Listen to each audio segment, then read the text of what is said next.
Ariel Helwani in Las Vegas alongside UFC light heavyweight contender Phil, Mr. Wonderful Davis. And Phil, the last time we saw you was just a month ago in San Diego.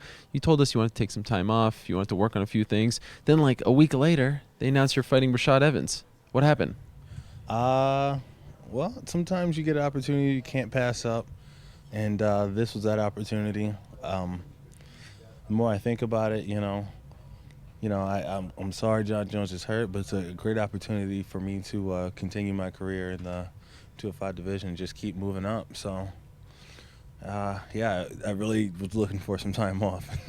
Nope, not the case. It's funny how your career has gone because obviously they've made you pretty busy. I mean, they've given you a lot of fights, and they were kind of moving you along slowly. Then all of a sudden you get the Nogueira fight. That's a huge deal. Rashad Evans on a whole other level, even though he hasn't fought in a while, former champion. Mm-hmm. Did you think things would go this quickly for you in the UFC? I had no idea it was going to go this quickly. But yet I'm still happy with where I'm at. So, I mean, I'm thankful that I was the first person to get the call, and that I'm healthy and able to do it. So, A lot of people, when they handicap this fight, they say, okay, what's your strength? You're a wrestler. Obviously, you're in the process of evolving as a fighter, but that's Right. obviously your base. He's a wrestler as well, and this is the first time in the UFC that you're facing a high-level wrestler like Rashad Evans. How are you going to try to negate his strength and really, his overall game when his strength is also your strength? right. I think he's even though he's a good wrestler, I think that'll.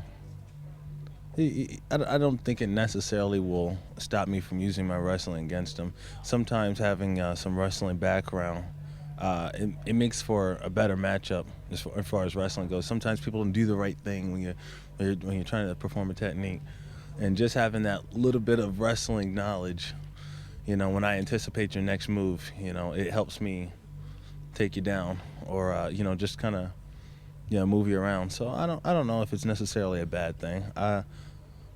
But how this will play out, I don't know. I think a lot depends on the strategy that Rashad is going to employ in this fight. I was watching over some tape, and he has a couple different styles, a couple different looks he likes to do on guys. The fight he had against Machida was drastically different than the fight he had against Rampage, and both of those guys are predominantly strikers. So a lot of what happens, a lot of what I do is going to be based off of what he does. Often when two wrestlers meet, it turns into a striking match. How confident are you in your striking these days, and how confident are you when you stack your striking up to his striking? I think I do well. I have the reach advantage on him. I have a couple other advantages, and to me, striking is just part of the package. I don't try to segment it. To me, MMA it's not. I don't want to separate it during the fight from my wrestling. A jab it's part of your striking, but it's really just a setup for a bigger punch. For me, a jab is part of striking. It's part of a setup for a bigger punch, but also to a takedown. So.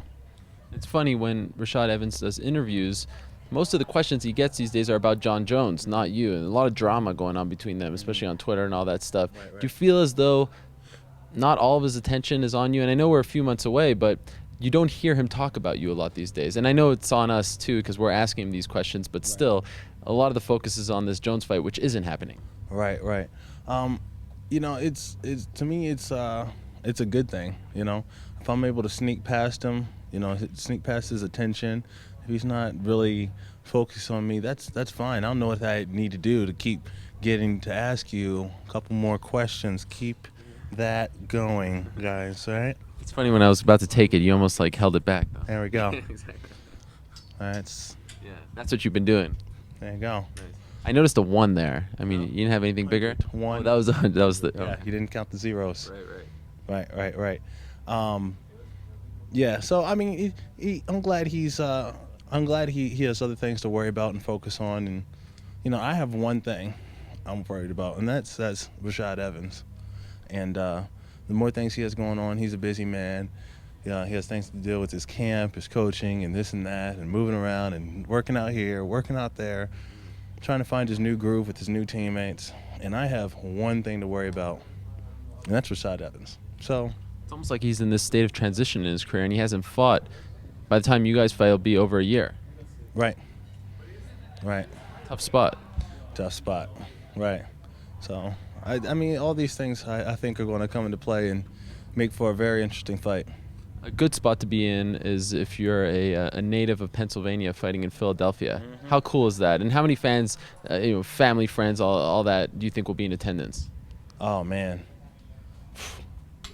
Probably 2 million. Probably 2 million. Probably all of South, like, Philadelphia is going. But it's going to be a lot of people. The hometown advantage is not even going to be fair in this one. Are they hitting you up for tickets already? Oh yeah, I mean, so does the announced. Oh yeah, it was huge, man. Is it a blessing and a curse, though? I mean, is there a lot of distractions because people will be talking about this? I'm sure you're gonna have to do a lot of media there. You're the local boy coming back in a huge fight. It's definitely going to be a little bit of distraction, but media is just one of those things.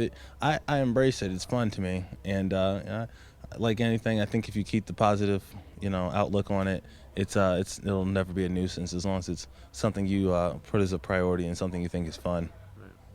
My pocket is like weighing me down here, so I'm going to cut the interview short because these bills are really heavy. Just keep those John Jones questions going when Rashad's on the mic. Right. You notice I didn't ask you about John Jones. It was more about, you know what I'm saying? Right. Oh, no shots tonight, guys.